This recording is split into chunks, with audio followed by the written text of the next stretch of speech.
اب ہمیں کیا کرنا چاہیے؟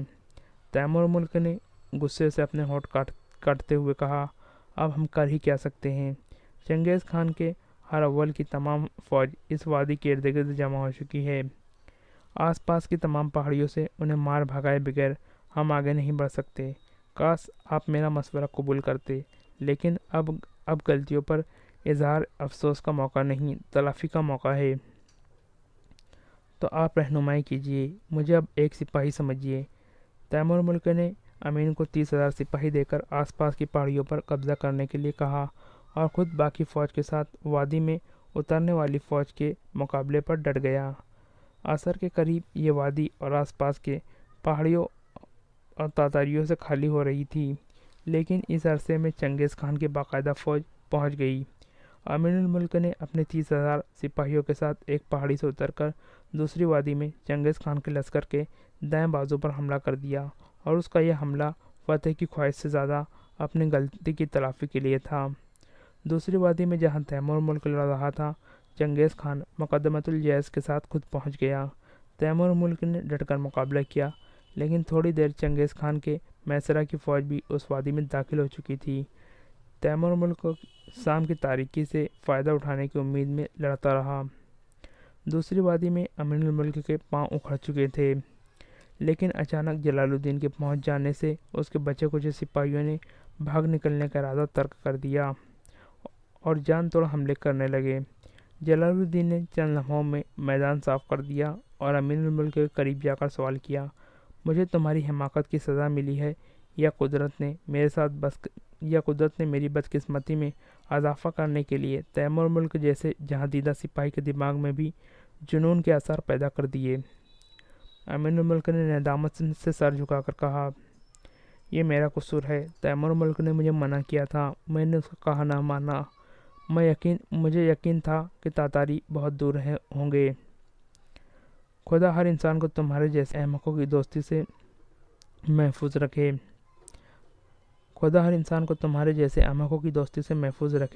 اب میں تمہیں ایک کام سونپتا ہوں، تم فوراً غزنی کی طرف روانہ ہو جاؤ اور میری بیوی بچوں کو لے کر کسی محفوظ مقام کی طرف نکل جاؤ۔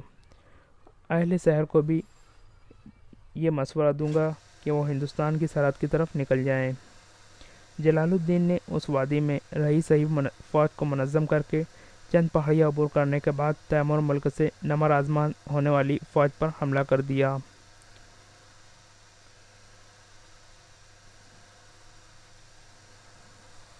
اور تیمور ملک کے ارد گرد گھیرا ڈالنے والی صفوں کو درہم برہم کرتا اس کی فوج کے ساتھ جا ملا۔ جب شام کی بڑھتی ہوئی تاریکی میں کسی کو دوست اور دشمن کی تمیز نہ رہی، جلال الدین ایک طرف زوردار حملوں سے میدان خالی کرتا ہوا تقریباً 8,000 سپاہیوں کے ساتھ وادی سے نکل گیا، لیکن چنگیز خان کے حکم سے تاتاریوں نے اس کا تعاقب نہ چھوڑا۔ رات کے وقت اس کے کئی سپاہی گھوڑے زخمی ہونے کی وجہ سے پیچھے رہ گئے اور کئی بھٹک کر ادھر ادھر نکل گئے، اور بعض نے مایوسی کی حالت میں اس کا ساتھ چھوڑ دیا۔ صبح تک اس کے ساتھ صرف 6,000 سپاہی رہ گئے۔ طاہر کے ساتھیوں میں سے اکثر شہید ہو چکے تھے۔ عبدالعزیز اور موسیٰ کو اس نے اپنی آنکھوں کے سامنے میدان میں گرتے دیکھا تھا۔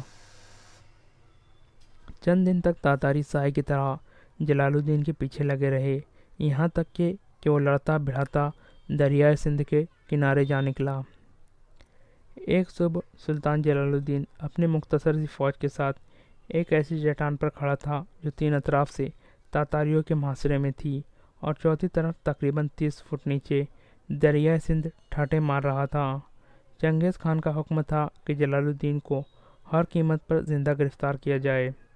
چٹان کے گرد جلال الدین کے بچے کچے ساتھی اپنی جان کی بازی لگا چکے تھے۔ تاتاریوں کا گھیرا تنگ ہو رہا تھا۔ ان کی فوج سے ایک سوار جو شکل صورت اور لباس سے ایک مسلمان عالم معلوم ہوتا تھا، سفید جھنڈا اٹھائے ہوئے آگے بڑھا اور اس نے چٹان کے قریب پہنچ کر بلند آواز میں کہا، سلطان معظم، اگر آپ ہتھیار ڈال دیں تو خان اعظم آپ کی جان بخشی کا وعدہ کرتے ہیں۔ سلطان نے جواب دیا، اگر تمہارے ہاتھ میں سفید جھنڈا نہ ہوتا تو میں تمہاری بات کا جواب تیر سے دیتا۔ جاؤ اس ڈاکو سے کہو کہ میں ذلت کی زندگی پر عزت کی موت کو ترجیح دیتا ہوں۔ طاہر نے چنگیز خان کے ایلچی کو ایک ہی نگاہ میں پہچان لیا۔ یہ محلب بن داؤد تھا۔ چنگیز خان نے چند دوستوں کو حملے کا حکم دیا۔ جلال الدین کے سپاہیوں کے تیروں اور پتھروں کی بارش سے چٹان کے نیچے تاتاریوں کی لاشوں کے ڈھیر لگ گئے۔ چنگیز خان نے یہ دیکھ کر زیادہ سپاہی بھیج دیے۔ جلال الدین کے سپاہی ایک ایک کر کے کٹنے لگے۔ وہ پیچھے ہٹتے ہٹتے چٹان کے آخری سرے تک جا پہنچا۔ سلطان نے تیمور ملک سے کہا، تیمور، قدرت نے ہمیں آگے اور پیچھے پانی میں ایک سائے منتخب کرنے پر مجبور کر دیا ہے۔ تمہاری کیا رائے ہے؟ تیمور ملک نے جواب دیا، مجھے یقین ہے کہ پانی کی لہریں آگ کے شعلے کی طرح بے رحم ثابت نہیں ہوں گی۔ بہت اچھا، میں رہنمائی کرتا ہوں۔ تم سپاہیوں کو تیار رہنے کا حکم دو۔ سلطان نے بھاری ذرہ اتار کر پھینک دی، گھوڑے کو آگے بڑھایا اور ایک لمحہ خوفناک لہروں کو دیکھنے کے بعد گھوڑے کو ریل لگا دی۔ تیمور ملک نے چند آدمیوں کے سوا باقی سپاہیوں کو دریا میں کودنے کا حکم دیا۔ جب اپنی باری آئی تو تیمور ملک کی نگاہ طاہر پر جا پڑی۔ وہ چند قدم کے فاصلے پر گھوڑے کی گردن پر سر ٹیکے ہوئے تھا۔ اس کی ذرہ میں چند تیر اٹکے ہوئے تھے اور اس کا وفادار نوکر زید نیزے کے ساتھ دو تاتاریوں کو روکنے کی کوشش کر رہا تھا۔ تیمور ملک کو گھوڑا آگے بڑھا کر اور تاتاریوں میں سے ایک کی گردن اڑا دی۔ دوسرے تاتاری کو زید گرا چکا تھا۔ اتنی دیر میں چند اور تاتاری پہنچ گئے۔ تیمور ملک نے طاہر کو کھینچ کر اپنے گھوڑے پر ڈالتے ہوئے اور زید اور باقی سپاہیوں کو دریا میں کودنے کا حکم دیا اور خود بھی اپنے گھوڑے کو چٹان کے سرے پر لے جا کر ایڑ لگا دی۔ عبد الملک دریا کے کنارے تذبذب کی حالت میں کھڑا تھا، لیکن جب طاہر کو تیمور کی حفاظت میں دیکھا تو اس نے بھی چھلانگ لگا دی۔ چنگیز خان نے خوارزم شاہ کو زندہ پکڑنے کی نیت سے اپنے سپاہیوں کو معمولی تعداد میں چٹان پر حملہ کرنے کے لیے روانہ کیا تھا۔ جب تاتاری چٹان کے اوپر کھڑے ہو کر دریا کی طرف اشارہ کر کے چلانے لگے تو وہ بھاگتا ہوا چٹان پر جا چڑھا۔ جلال الدین کے اکثر ساتھی تاتاریوں کے تیروں اور بعض دریا کی تیز و تند موجوں کا شکار ہو چکے تھے، لیکن جلال الدین تیروں کی زد سے دور جا چکا تھا اور وہ دوسرے کنارے پر پہنچ کر ایک ٹیلے پر چڑھا اور اطمینان کے ساتھ بیٹھ گیا۔ چنگیز خان نے اپنے بیٹوں اور سرداروں سے مخاطب ہو کر کہا، خوش نصیب ہے وہ باپ جس کا بیٹا جلال الدین جیسا، اور مبارک ہے وہ مائیں جو ایسے شیروں کو دودھ پلاتی ہیں۔ چنگیز خان کے بعض سپاہیوں نے جلال الدین کے تعاقب میں دریا عبور کرنے کی اجازت طلب کی، لیکن اس نے کہا، یہ دریا ترکستان کے چھوٹے چھوٹے دریاؤں سے مختلف ہے اور دشمن کے ترکس تیروں سے خالی نہیں۔ تیمور ملک نے طاہر کو دریا کے کنارے لٹا کر اس کی ذرہ کھولی، زخموں پر پٹیاں باندھی اور کہا، طاہر، اب تمہاری طبیعت کیسی ہے؟ اس نے اٹھ کر بیٹھتے ہوئے جواب دیا، میں بالکل ٹھیک ہوں۔ مجھے صبح سے پانی پینے کا موقع نہیں ملا، اس لیے بھوک اور پیاس کی وجہ سے چکر آ گیا تھا اور دریا میں ٹھنڈا پانی میں نے جی بھر کر پیا ہے۔ تقریباً 700 سپاہی دریا عبور کر کے جلال الدین سے جا ملے۔ سلطان نے ارد گرد کی بستیوں پر قبضہ کر کے سامان رسد اور چند گھوڑے فراہم کیے اور کوہستان کے نمک کے آس پاس کے چھوٹے علاقوں پر قبضہ کر لیا۔ چند دنوں میں اس کی فوج کے منتصر سپاہیوں کی چند ٹولیاں بھی اس کے ساتھ آ ملی۔ چنگیز خان نے چند کوس کے منتصر سپاہیوں کی چند اور ٹولیاں بھی اس کے ساتھ آ ملی۔ چنگیز خان نے چند کوس کے نیچے جا کر بستیاں فراہم کی اور ایک تجربہ کار جرنیل کو اپنے بہترین سواروں کو فوج دے کر دریا کے پار پہنچا دیا۔ جلال الدین نے مایوسی کی حالت میں دہلی کا رخ کیا۔ چنگیز خان نے چند کوس نیچے جا کر کشتیاں فراہم کی اور ایک تجربہ کار جرنیل کو اپنے بہترین سواروں کو فوج دے کر دریا پار پہنچا دیا۔ جلال الدین نے مایوسی کی حالت میں دہلی کا رخ کیا۔ تاتاری ہندوستان کی ناقابل برداشت گرمی میں دور تک اس کا پیچھا نہ کر سکے۔ وہ ملتان، لاہور اور شاہپور کے علاقوں میں لوٹ مار کر کے واپس چلے گئے۔ واپسی پر پشاور کو تباہ و ویران کرنے کے بعد چنگیز خان نے سمرقند کا رخ کیا۔ افغانستان کے تباہ شدہ علاقوں میں سے دوبارہ گزرتے ہوئے اس نے رہ سہے ان تمام مردوں کو جو اس کے ہاتھ لگے قتل کروا دیا اور بے شمار عورتوں کو اپنے ساتھ لے گیا۔ دریائے سندھ کے کنارے سے لے کر بحر خزر تک تمام اسلامی ممالک پر تاتاریوں کا تسلط ہو چکا تھا۔ افغانستان سے انتقام لینے کے بعد چنگیز خان کو اطمینان ہو چکا تھا کہ اب مسلمانوں میں سر اٹھانے کی ہمت نہیں۔ صرف جلال الدین ایک ایسا دشمن تھا جسے وہ تمام دنیا سے زیادہ خطرناک سمجھتا تھا، لیکن اس کے پاس کوئی ملک نہیں تھا۔ فوج عالم اسلام کی مدافعت کا آخری قلعہ مسمار ہو چکا تھا۔ پشاور کے قریب تاتاریوں کے ہاتھوں سے اس کی بیوی اور بچے جو امین کی حفاظت میں تھے قتل ہو چکے تھے۔ تقسی خاندان کا وہ آخری چشم چراغ جس کی مملکت چند برس قبل کوہ البرز سے لے کر سندھ کے ساحل تک پھیلی ہوئی تھی، ایک بے خانمہ مسافر اور ایک بن بلائے مہمان کی حیثیت میں دہلی کے حکمران سلطان شمس الدین التمش کی مملکت میں پناہ ڈھونڈ رہا تھا، لیکن اسے خیر مقدم کی امید نہ تھی۔ جلال الدین نے دہلی سے چند منازل کے فاصلے پر پڑاؤ ڈال کر اپنے تجربہ کار مشرعین اور طاہر بن یوسف کو رہنمائی میں سلطان شمس الدین التمش کی طرف ایک وفد روانہ کیا۔ عین الملک اور اس کے ساتھیوں کو شاہی مہمان خانے میں ٹھہرایا گیا۔ سلطان التمش نے ان کے ساتھ 3 ملاقاتوں کے بعد انہیں چند دنوں تک جواب دینے کا وعدہ کیا۔